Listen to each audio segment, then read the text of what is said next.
Welcome back to tonight's broadcast, A Place for Stories. I'm Sergio Dominguez, and tonight we continue reading my original novel, What Would I Do Without You? If you're just joining us, I recommend starting with Chapter 1 so you can experience Isaac and Aaron's journey from the very beginning. In the last chapter, Isaac said goodbye to Chris after a night neither of them would ever forget.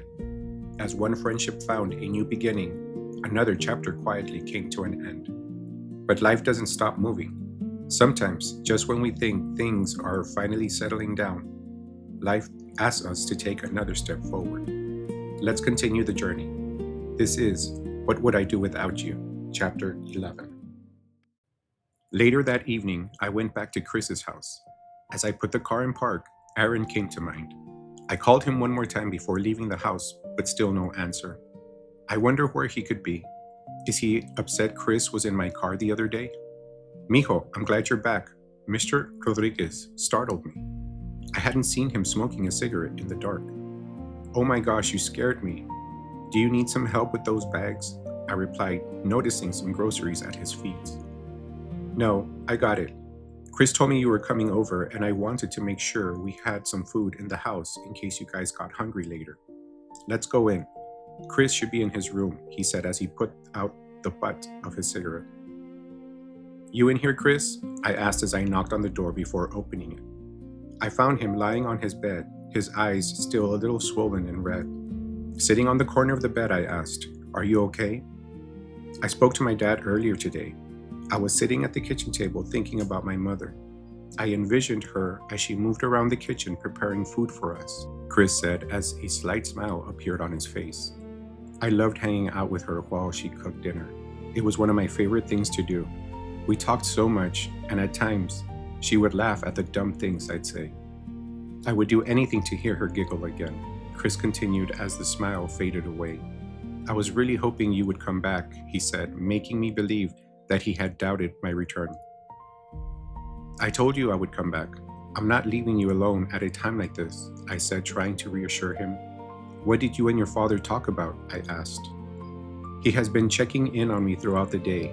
He wants to make sure that I eat, but I can't eat. I don't want to eat, Chris said in a frustrated tone.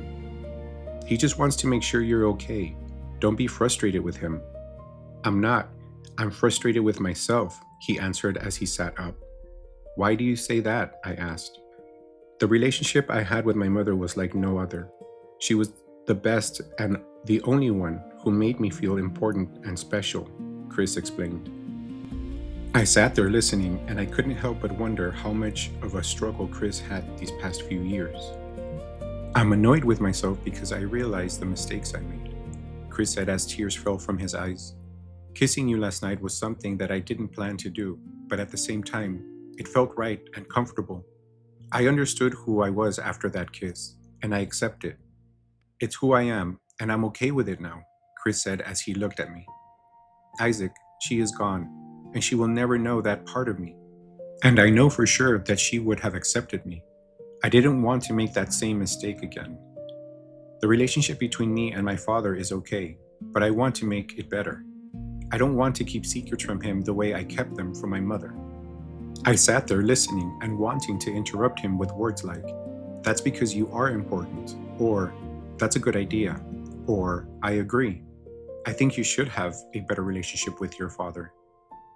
But I didn't because he was finally opening up and letting the true feelings out. As he talked, I thought about what I wanted to say to him. I was suddenly knocked back into the conversation when I heard him say, and that's when I told him that I kissed you. You what? I exclaimed as I sprung up from the bed. Yeah, I did. He was telling me that you are a good friend and that he hopes to see you here more often. I was looking out the window, remembering how I would help my mother water her plants, thinking how I will never be able to talk to her about my feelings, or about a boy that I like, or a boy that I am dating. All of that was going through my head when my father was talking to me about you. I don't want to make the same mistake with my father the way I did with my mother. I wanted to tell him that I am gay, and before I knew it, it came out. I told him that I had kissed you, Chris said, his face full of emotion. What did he say? I asked him as I took a seat on the bed again. At first, nothing. He was standing at the entrance of the kitchen looking at me. The only thing I could think of was, did I just fuck this up? Maybe he wasn't ready for this. My mother, his wife, just died and I'm telling him that I'm gay. What if he doesn't accept me? But before I knew it, he was sitting next to me and hugging me. He said, his voice thick with emotion, "I love you, son." Then he broke down uncontrollably. Despite Chris's terrible loss, he at least had the comfort of knowing that his father accepted him. Overcome with emotion, I cried alongside Chris at the thought of losing one's mother combined with coming out. It was too much for my young mind. There were too many fears involved in that entire chain of events. However, I was comforted knowing that Abuelo was right. If there was light at the end of the tunnel for Chris, then maybe things would fall into place for me. I couldn't stop thinking about what Chris had told me. Only a few days earlier, he had been convinced that he had lost everything. But in one conversation, his father reminded him that love doesn't always disappear when the truth is finally spoken. Sometimes, it grows stronger. I thought back to something my abuelo had told me. No matter how dark the tunnel may seem, there is always a light waiting at the end. For the first time, I began to wonder if he was right.